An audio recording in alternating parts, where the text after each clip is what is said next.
Jepang. Engkau ni memang budak macam tu. Nak semalam ke? Pakai elok tudung tu. Pakailah. Amboi, kira macam guru besar. Yelah, itu lah dengan cara baik. Kau lah, nak ajar aku dah ni. Engkau ni lah.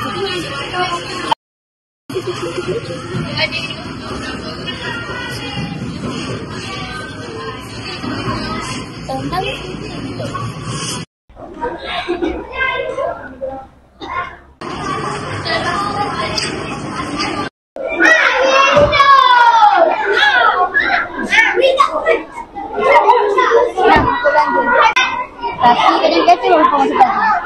Tapi kalau cikgu tanya, baik kan? Diam je lah.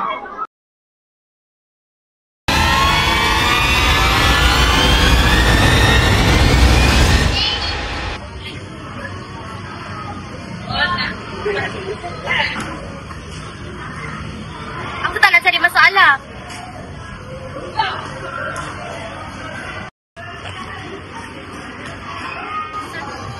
Asal tak hilang kalau dia pura-pura tak nampak.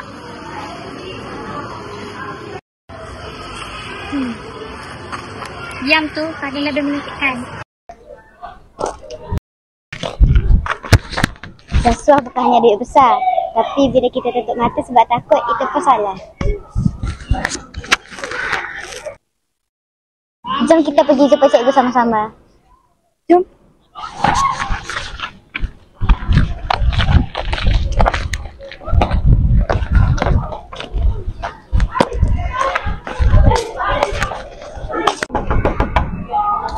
Masuk.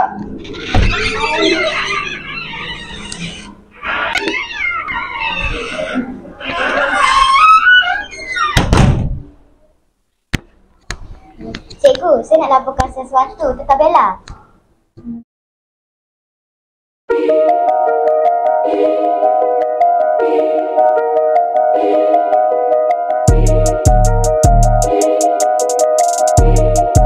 Terima kasih Aina dan awak semua. Awak semua adalah pelajar contoh yang sangat berani.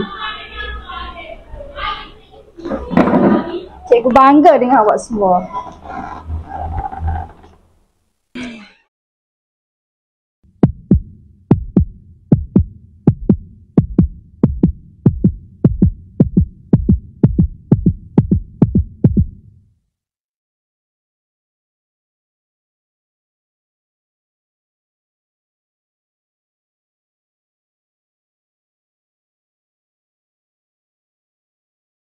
Ingat tuan. Betul? Ingat tu salah. Okey. Cik Bunda. Awak minta maaf dengan Aina. Aku minta maaf Aina. Tak boleh. Bagi rasuah memang tak boleh. Tak betul. Tindakan yang tak betul. Faham ke tak?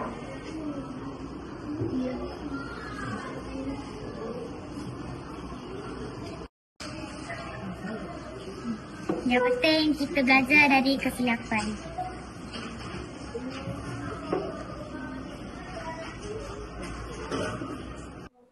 Kalau nampak benda salah, kita jangan diam.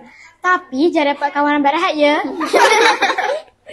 Kuasa bukan untuk menunjuk, tapi untuk lindung. Mira bukan orang kuat, tapi orang yang berani menolak rasuah. Cikgu!